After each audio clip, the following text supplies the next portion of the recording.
Today on Co-op for Two, a review of Heredity Book of Swan. It's a unique hybrid game that's not for everyone, but is it for you? Let's find out.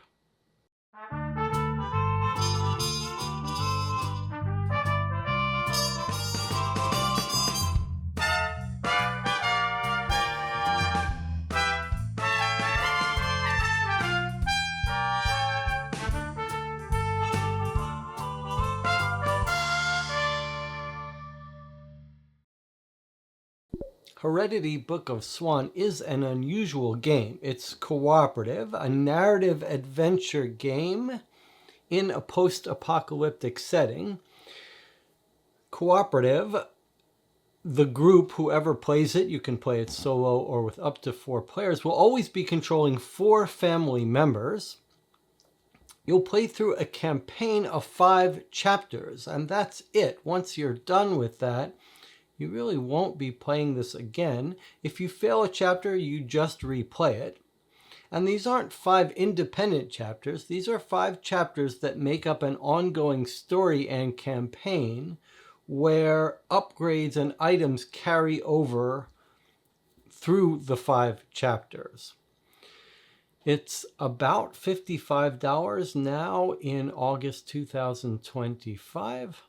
Probably you could expect about 10 hours of play, 2 hours per chapter. I think that's about right.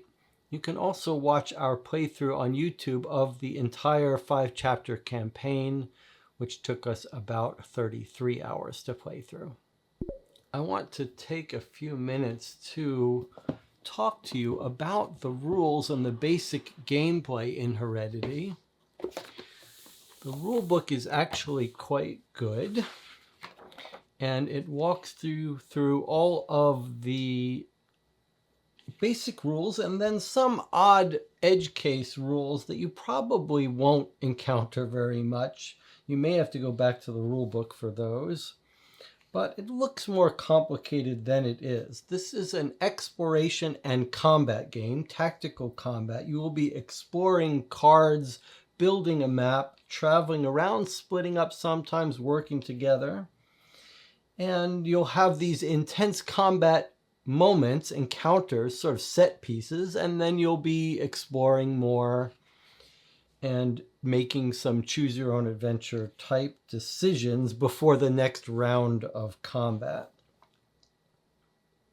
There are some very clever mechanics here involving running the non-player characters. But you can see if you go through it that there is a little bit of a line of sight mechanic, a little bit of an element where only a certain number of characters can fit in any given room. Some regions you can shoot through, some regions you can walk through, some regions cause you damage when you walk through it. It looks a little more complicated than it is in practice. In practice, everything is done very well here, and it's all sort of on the cards, all of the odd rules. So in practice, it runs very smoothly. Now I will show you how each character that you control is made up of multiple cards and items that get equipped and clothing that gets worn. The rules go through all of this. There's a very clever mechanic here with the timeline that controls events, a clock, and controls non-player characters. I'm going to show you this in a little bit more detail because I think it's so interesting. The rules go through how to do all of this, how to control the non-player characters, how combat works. Everything is quite streamlined here. There's melee attacks that you do to adjacent characters and ranged attacks that you can do typically 1 or 2 spaces away. And non-player characters basically behave just like the player characters. Everyone's got some health. When you whittle that down to 0, you kill them. Everyone may have some defense that blocks some wounds. There is a very clever damage mechanic that I'm going to show you in a second. There are no dice in this game. There is a deck of cards, karma cards, that basically inject a little randomness into the game, and a nice little player aid on the back. So as in any story-based game, I don't want to give away too much because the surprise of the story is part of the enjoyment. But I do want to read you sort of the introductory text that you're going to get at the start of chapter 1 and walk you through the basic rules of how to play the game, because I think it's important to give you a feel for the system here. And it is a real system that I think we'll be seeing in some follow-up games. So it's all card-based, these square cards, a little bit reminiscent of the Seven Citadel approach to a game, making it all card-based. But you can see we've built 4 characters here. You're always going to be playing with these 4 family members and carry them through the campaign from chapter 1 through chapter 5. If you ever play a chapter and one of them dies, the game is over, you restart it. So this family, it is a family-centered game. You do have to keep this family alive. You can see each family member has a piece that you'll be controlling on a map, and each of them have these 3 action tokens, like a worker placement game. You'll be placing these to move these characters around and have them do actions. One interesting thing is whether you're playing solo or with 4 players, you're always controlling all 4 characters, and you're always doing them simultaneously. So there's no turn order, and in fact, often the game will require you to do the actions together. Combat plays a big role in this game, and combat can be done simultaneously.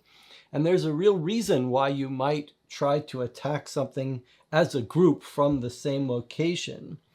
And I'll go into that in a bit. But let's start by walking through the very beginning of chapter 1. So chapter 1, each chapter is its own deck of about 50 cards. And each deck is each chapter is self-contained. Once you finish a chapter, you won't be doing it again. About 50 cards in each deck. And the beginning of each chapter will sort of walk you through. The first chapter in particular goes into more detail, but basically it shows you that it gives you some text that begins the story. Here we go, 16 September 2127. Shortly after nightfall, the silence is shattered by the roar of engines. We haven't seen anyone in years. We've been living off the land in contented isolation since the fall. The scavengers' intentions are clear from their deranged screams, reminding us how the post-war darkness can corrode the soul. Turning to the kids, Jamal and I quickly run through the action plan for this type of situation. Retrieve the tools from the basement to barricade ourselves in. Grab the rifle from our bedroom, and if all else fails, get the pickup keys hidden in the office to make our escape. Right now, the only thing on my mind is fetching Swan, my second son, who's asleep upstairs. We're not going anywhere without him. We'd never leave one of the family behind. Okay, so basically there's a little bit more text, which I won't read, but you flip over these cards and they form the start of your map. That's how all of the chapters will basically begin, giving you the starting cards for a map. This even shows you where each of the characters start. Now notice that the characters themselves are not asymmetric. They all have exactly the same layout here. They don't have any special powers, but over the course of the 5 chapters and campaigns, you will be finding them items to wield and wear, and that will specialize them. The other thing that this setup does, and the different chapters can work quite differently, is this tells you how to prepare an initial event deck, which I'm going to tell you a little bit about. The game teaches you how it works. It may work differently in different games. It'll give you an objective for the chapter. And let's put the rest of this chapter aside for a second and create here this timeline. So essentially, this little timeline mechanic is one of the more clever elements of this game. And basically the way it works, it sort of acts as a clock and the non-player character controller and generic events. So basically the game plays in two modes, two alternating stages. First, you've got all of your characters can act. Each of them can spend their 3 action tokens in any order. After all the characters do what they want to do, then you run through this little timeline, which just moves this counter, this token across, triggering all events and non-player character stuff. So in the beginning, there are no other enemies, monsters, whatever to act, so it's just you taking your turns.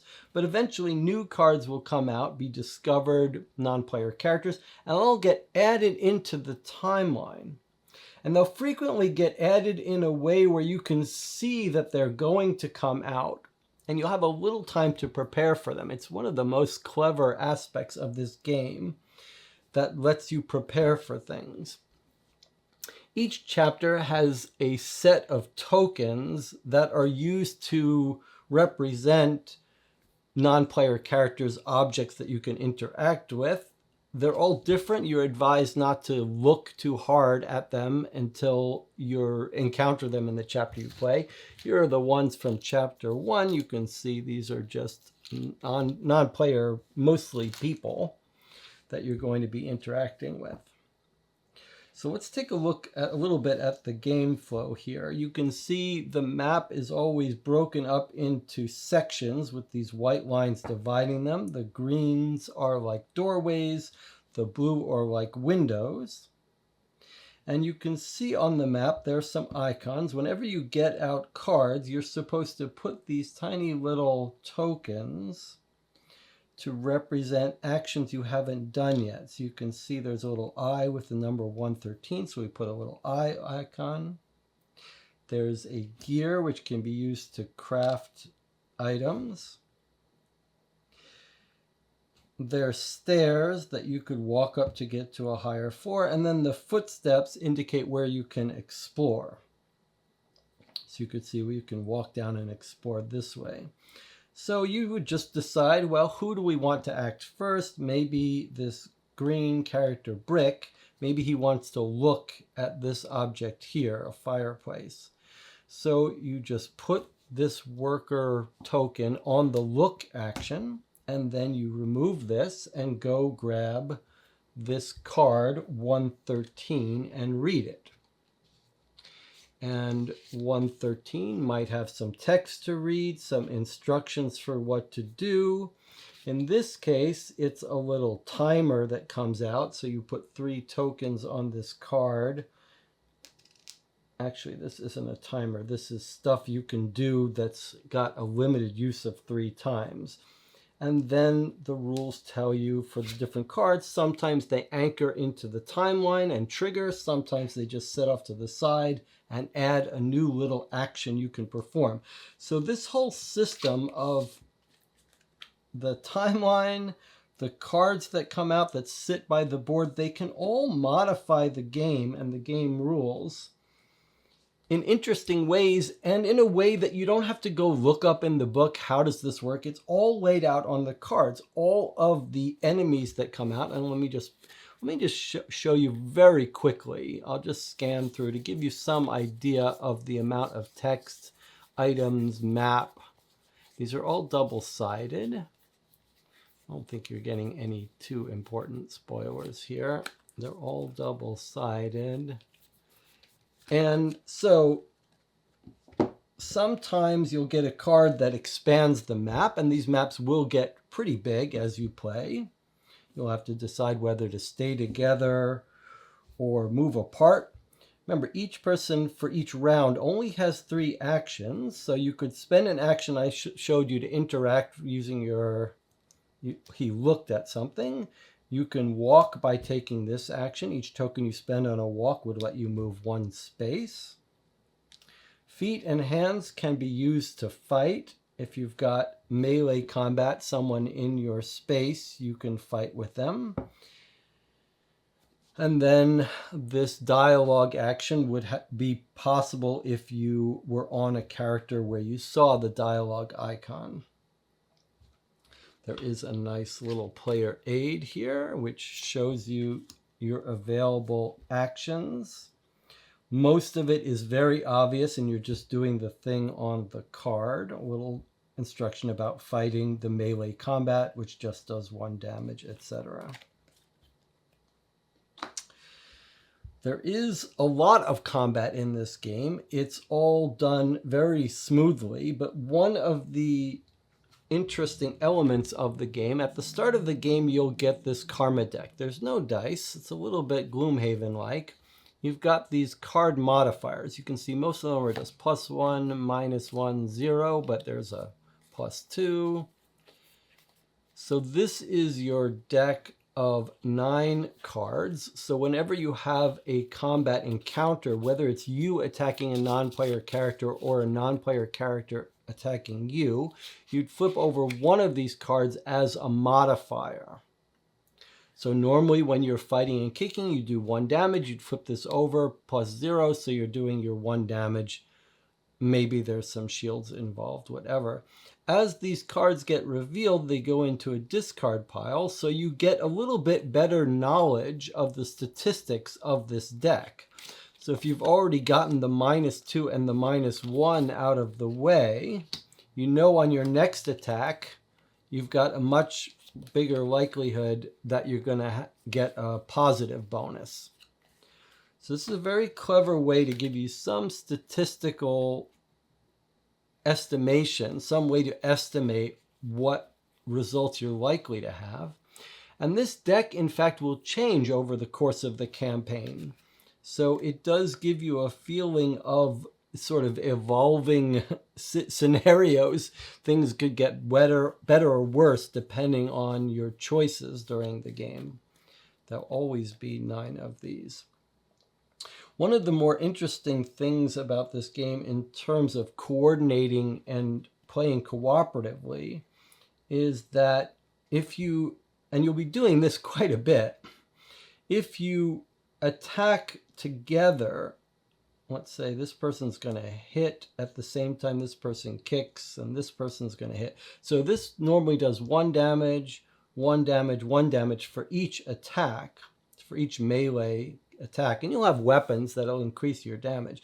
But now you're doing 3 damage. Maybe everyone's going to attack at the exact same time. Now you're doing 4 damage. So if you're fighting an enemy that has a shield of 1, now you can get past it. And then you just draw 1 modifier. So even if you got a -1, by combining and attacking at the same time, you're able to overcome any bad draw and any armor. You'll be doing that quite a bit. Moving around is not easy. You've only got 3 actions. If you had to move 3 spaces to catch up with someone, you'd have to spend your entire round just moving. So it's a very tight optimization game here.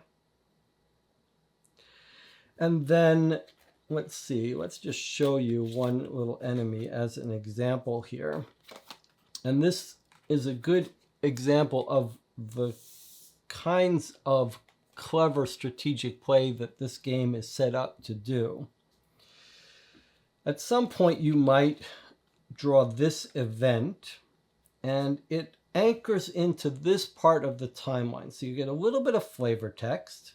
You'd finish your moves and then this timer would go and it would click on this. And you'd read this. Fleeting shadows flicker through the lounge, windows, discreet and most likely deadly. Then you would flip this over and you can see here someone has come into the house. It's an enemy. You can see it's marked as an enemy. You can see that it's got an armor of 3 and a health of 1. And then it gives you the instructions for how this player moves and attacks. So it can move up to 2 spaces and it does a melee attack in its space for 3 damage.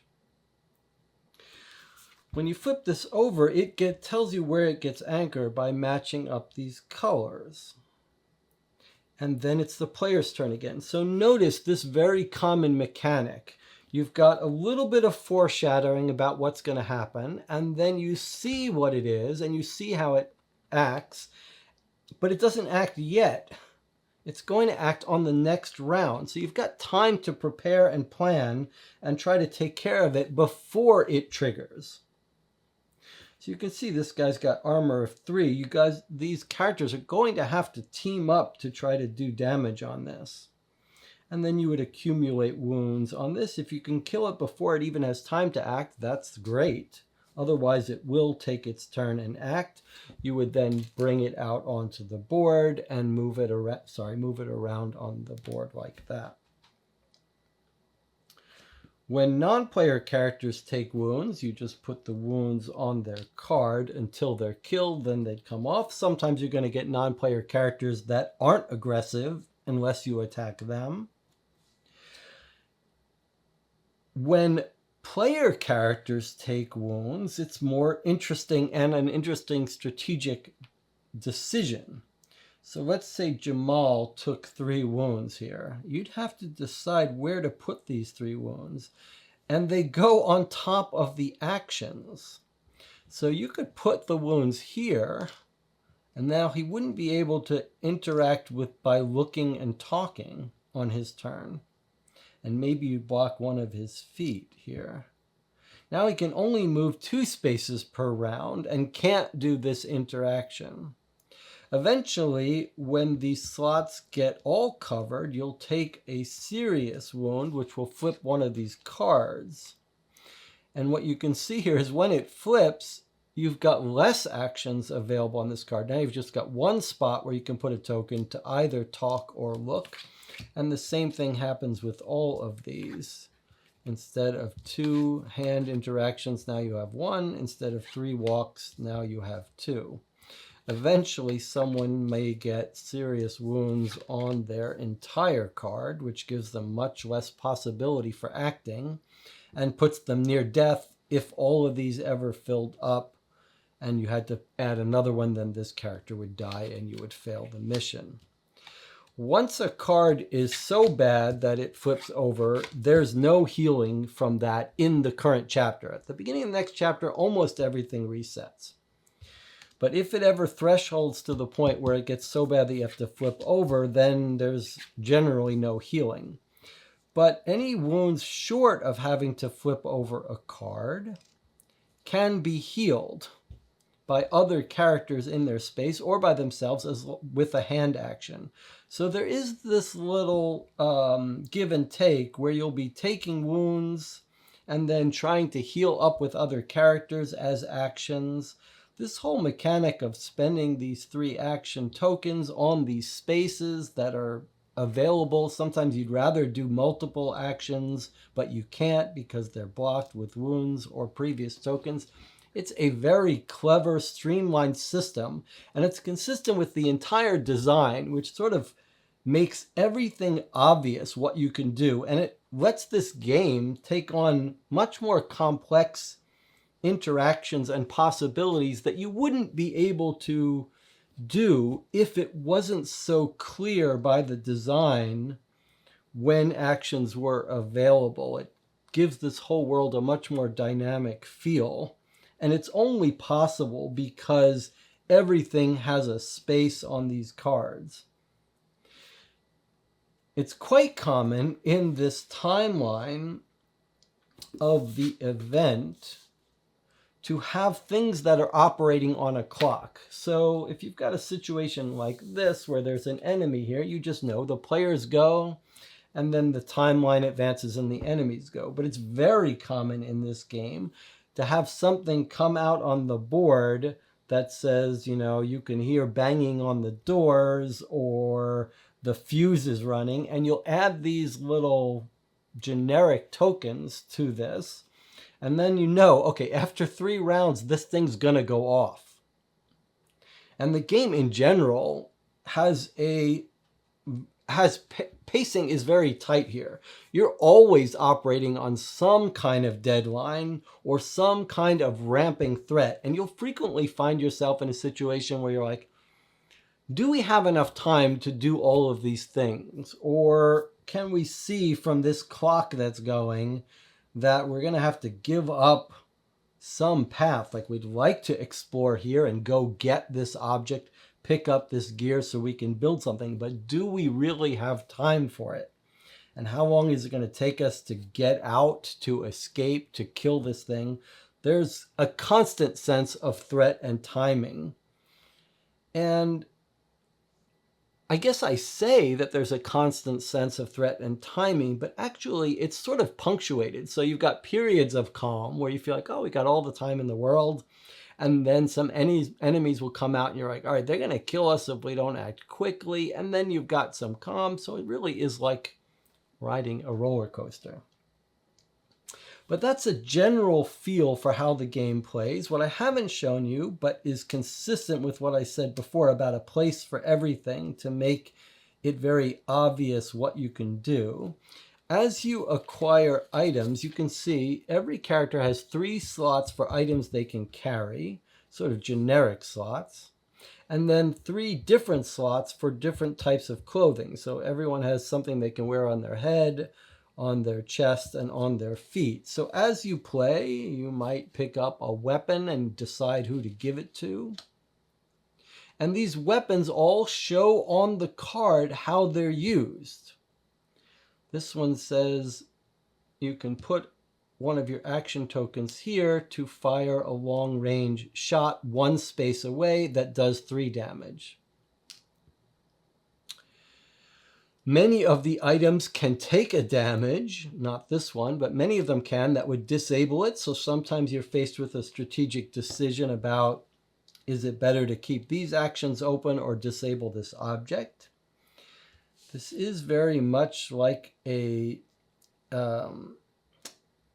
the rules here are all very interactive and sort of like a simulation. So you can trade items between people when they're in the same space. You could drop an item. You can repair an item. Almost every item can be upgraded with these gears that you pick up. So you'll frequently be walking around thinking, boy, should we spend the time to gather these items so that we can upgrade something we have and use it, or do we really have time for that? Do we have to just make do with what we have? So when items are upgradable, they say how to upgrade it. They always take an action to upgrade them, spend some gears, and then you flip over this card and you get an upgraded version of the item. Remember, you're carrying these items through multiple chapters, so frequently you'll be thinking, as long as I don't lose this, it's probably worth upgrading it, so I'll have it for the rest of the game. And then there are objects, fun objects you can wear, and between chapters you'll be restructuring things, deciding who to give what. And by the time you get finished with that first chapter, you will have specialized your characters quite a bit and say, okay, this person's job is to explore, this person's job is to act at a distance, this person's job is to be the tank and go in and absorb damage. So there's a good feel of the basic rule set and the basic flow of the game through the 5 chapters. Let me get a few very minor quibbles out of the way before I start lavishing praise on this game design here. The minor quibbles I have are 2, and they really are quite minor. The first one is that while we were playing through the 30 hours of these 5 chapters, maybe a little more than I would have hoped, we had turns where there was sort of nothing to do.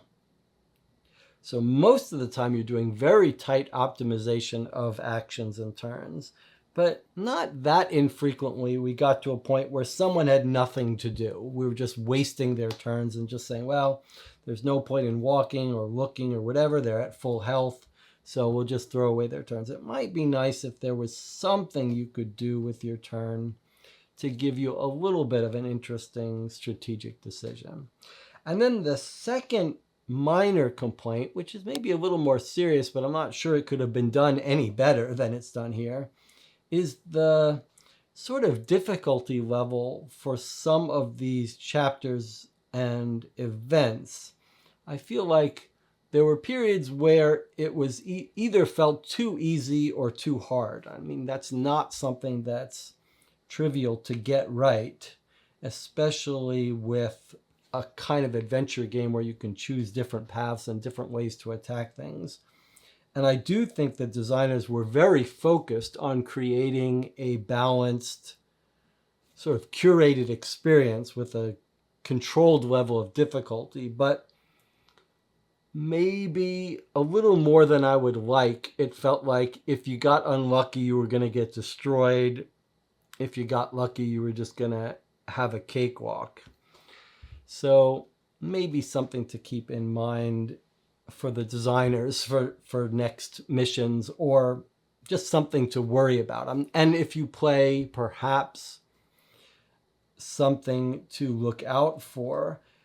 I do think, though, that because of the nature of the game, where if you fail, if someone dies, you just replay the chapter, it's not such a bad thing to get a bad outcome. And maybe if I was advising another group, maybe play it a little less cautiously. I think when I played, I tend to be a little conservative and cautious, and maybe I'd consider advising taking a little bit more chances to another group. I guess the other thing to say is how much of a table hog this game is. It doesn't look so bad on the table here, but actually if you put cards on either sides of each of these, you really need a whole 4 feet for the characters to equip everything. And then this map starts expanding. You could need a good 3 foot by 3 foot space just for the map. And then the timeline can get very long. You could get a 3 foot long timeline here. So you're going to need a large table to play this game. All right, now let me gush a little bit about how good this design is. I mean, mechanically, it is very sound, very clever, very unique. The fact that everything has its place, managing these action tokens, how all the extra rules are on cards that go into this timeline or go near the board. It's just so well done that it makes this, on one hand, sort of living, breathing world completely manageable. And it's a very confident, impressive design that makes it a joy to play through, because everything is in front of you. You can see how many actions you've got left. You can see where your actions went. You can see how to use everything, how all of these items work. And it's unique. I mean, I don't know that I've ever seen this kind of timeline system done so well. The idea that cards anchor, sometimes they anchor to the left to show you they're coming up, then they anchor to the right when they're the enemy characters. And the way that works, always to give you a little bit of foreshadowing and planning. You can see that the designers were very interested in preserving some real strategic play. There's a lot of combat in this game that requires optimization of planning and tactics. And this system for choosing how the enemies act all supports that, and means you can play, and you will have to play very strategically. Quite often in this game, we thought, how are we going to defeat this person with such a high health? And you really can plan around it. And because of these nice oversized cards for each kind of enemy, there's room to explain all the special actions of the characters.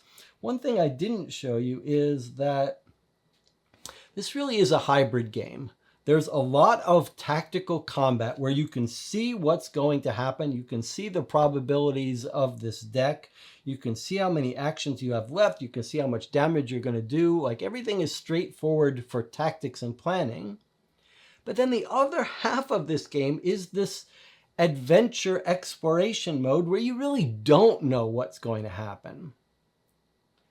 That combination really hits a sweet spot. Like, during combat, you can see how you're going to have to kill this person, exactly how it's going to move, how it's going to attack you, how much damage it's going to do. You can anticipate and plan around all of that. But then periodically things are happening that you can't fully anticipate. Maybe you get a little teaser about. For example, what I didn't show you is that often you'll get sort of normal enemies, and okay, that guy's going to try to attack and I should kill him and he's going to go away. But then you'll get creatures and non-player characters that are not so straightforward, and you'll be thinking, should we attack that person? Should we not? And what will happen if we do attack it? What will happen if we kill it? Frequently, it'll say things like, when you kill this, flip this card over and something will happen. And you don't know what's going to happen. And you have to worry, is that guy going to make things worse for you if we kill him? Should we run away from him? Do we need to attack it in a special way? So this mixture of predictable, anticipatable, foreshadowed, tactical actions with always this element of adventure and unknown and exploration where you're not quite sure, are we going to get some great item in here, or are things going to totally spiral out of control? That combination is beautifully balanced here, and you really spend maybe half your time on each mode. And I talked about strategically the cooperation here, and I think it's worth repeating that we play a lot of cooperative board games where it's sort of cooperative in the sense that you're not attacking each other, but basically just go do your own thing. That's not really happening here. When it comes to combat, you really have to work together. It's very rare that people are having combat on their own in this game. It's just so much more useful to work together and coordinate stuff. And you really will have to be coordinating. Some people are fighting at range, some people are not. You sort of usually want them to be together when they're fighting, but you've got constant clock and time running out. So you're frequently motivated to split up during exploration. That's a nice push and shove where you're like, well, we really need to split up to cover this area and explore it more efficiently. But what's going to happen if we get caught separated and we have to fight? Because it's so costly to move back together. And who should we move together? And your actions are so limited per round that you really don't have time to do all the things you want to do. And if we send this person in this direction, who should we send in this direction? Is it better to send the person that's got more armor or more weapons? All of those decisions will be in your mind constantly. And the entire nature of having 5 chapters that are all very different. The chapters feel completely different. There's a role of combat in each of them. Some of the chapters are much more focused in combat. Some are more focused in adventure. But they all have a completely different feel with completely different characters that you interact with and an environment that you interact with. There's even occasionally a little puzzle thing in here. But you're always meeting new people with new unique abilities. There is very little grinding in this game. If you play these kinds of campaign games, you're probably used to longer campaigns with much more repetitive grinding, upgrading gameplay, where you'll play a whole 3-hour session and all you'll be doing is sort of getting a little more experience to upgrade a little bit. This is a much more compact experience where you're playing 5 chapters. Maybe it takes you 10 hours to play through the entire campaign, but the pace of the thing is always exciting. You're always meeting new people. You're always getting new objects. You're always discovering new environmental flavor. And each chapter is a completely different experience that feels completely different. So, final thoughts. For me, this is a 10 of 10. It's an amazing accomplishment.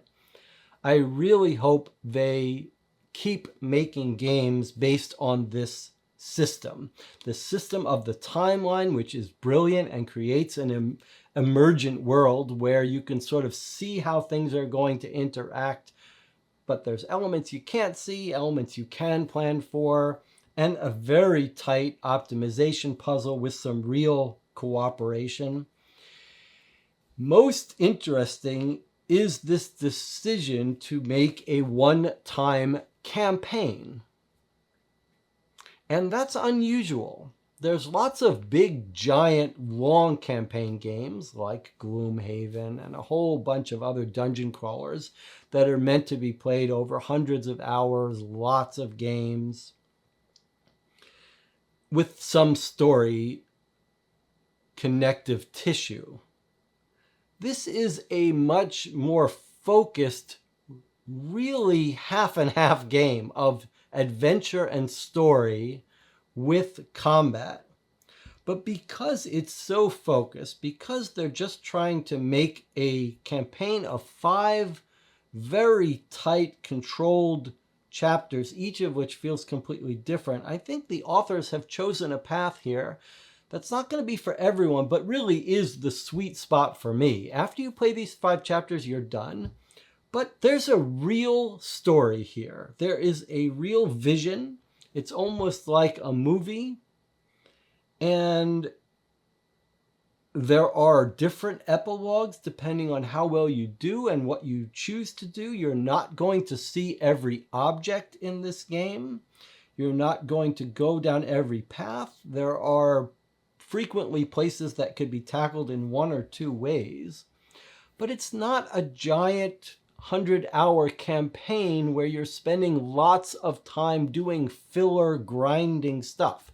This is all exciting. It's all meat, no fluff here. And you're always exploring. There's always this map with new stuff around the corner. It's really quite an experience compacted into the 10 or 15 hours of gameplay you're going to get. Now, I don't think this is going to be for everyone. And the reason I say that is really the combat. There are going to be lots of aspects of this that are going to appeal to people who want an adventure game. And half of this is an adventure game. But half of it really is tight combat optimization of being like, I'll move here, then you'll move here, you'll have the knife, you'll attack with the knife. We know there's 1 minus 2 in here, so we should push our luck. There's a bunch of push your luck stuff, but a lot of optimization of fighting. And I think if you don't like that, that doesn't appeal to you, if the sort of planning for 20 minutes to make sure this attack does maximal damage and that you don't take a big risk, I think if that really doesn't appeal to you, it's going to be hard to just enjoy the adventure part of it.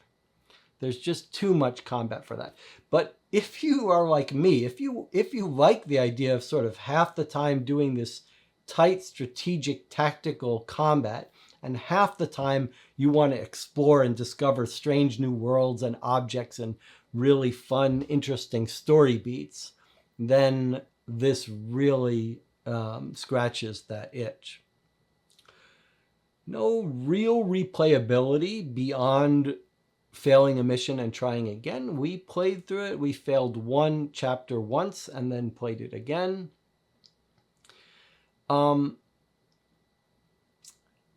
There are other kinds of adventure exploration games. The Seventh Citadel comes to mind immediately, based on this idea of building and exploring this map and having to do different kind of optimization. And then if you were interested in just the adventure elements of an exploration game, there is a little game behind me here called Lost in Adventure, which basically doesn't have the combat, but does have the exploration and objects and stuff. And that's a cute little game on the easier side, not nearly as involved.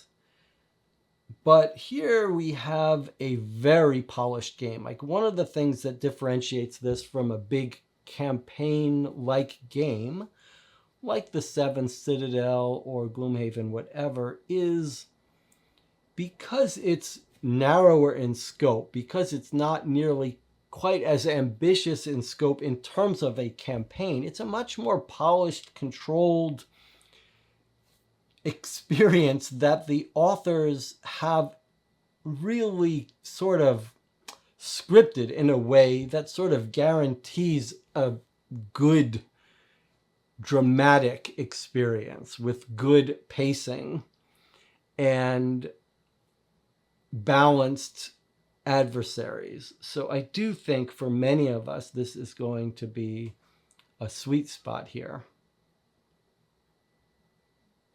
If you've played Heredity, Book of Swan, and liked it, didn't like it as much as I did, I'd like to hear from you. You can watch our 30-hour playthrough and see the choices we made and how we specialized our characters and where we went wrong on this channel. But there's some games that you just want to talk to people about because they're so clever. And this is one of those. So I would like to hear from you. And boy, I can't wait till they make a follow-up of this game system. You could see much of the mechanical nature of this game with the timeline and the characters and the exploration could be brought into any setting. And I'd love to see them keep working on this. A mammoth achievement. I mean, the amount of effort that went into making this dynamical world work and putting all the instructions on the cards is really quite impressive. All right. Well, I hope you figured out whether this game is for you by now. Let me know, and I'll see you on the next video.